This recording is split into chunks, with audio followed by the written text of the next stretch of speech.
रहा है कि भारत में धान के कम से कम 1 लाख प्रजाति के बीज हैं, कम से कम 1 लाख प्रजाति के बीज हैं।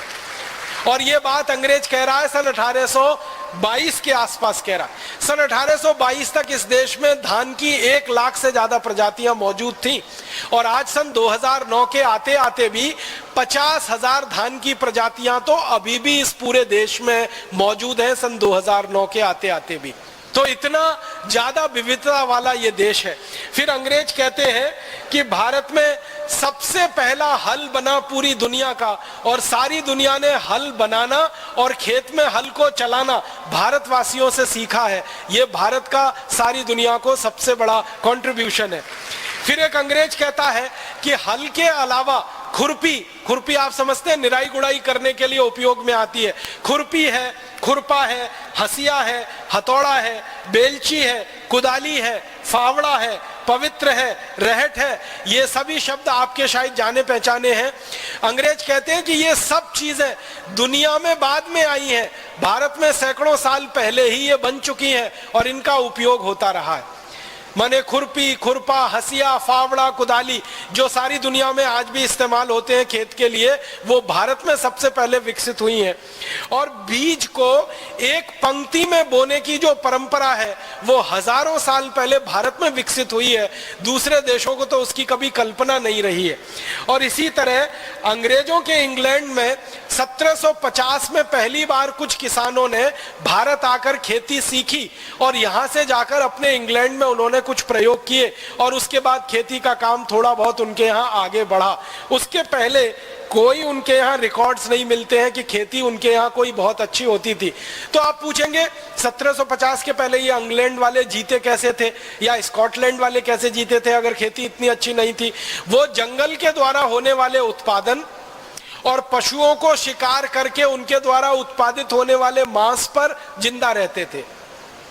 जंगल से जो कुछ मिल गया और पशुओं को मारकर जो मांस पैदा कर लिया उसी को खाकर उनका जीवन हजारों साल गुजरा है। और जिस समय इंग्लैंड वाले या यूरोप वाले दो ही चीजें खा पाते थे, या तो मांस या तो जंगल के फल, उस समय भारत में खाने के लिए 1 लाख किस्म के चावल उपलब्ध हुआ करते थे। तो बाकी चीजों की तो बात छोड़ दीजिए आप। तो ऐसी अद्भुत हमारी कृषि व्यवस्था रही है।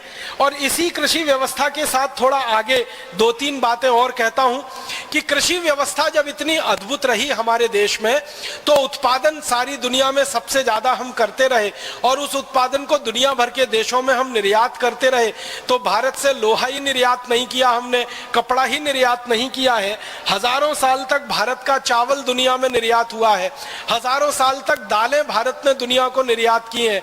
हजारों साल तक भारत में बनाया हुआ गुड़, ये जो शक्कर बनती है ना चीनी, ये तो अभी 100 साल पहले बनना शुरू हुई है। उसके पहले गुड़ बनता था और गुड़िया शक्कर बनती थी। तो गुड़ और गुड़िया शक्कर सारी दुनिया को हजारों साल तक भारत ने उत्पादित करके खिलाई है। और खाने पीने की हजारों चीजें दुनिया भर के देश हमसे खरीदते रहे हैं और हमको बदले में सोना, चांदी, हीरे जवाहरात मिलते रहे।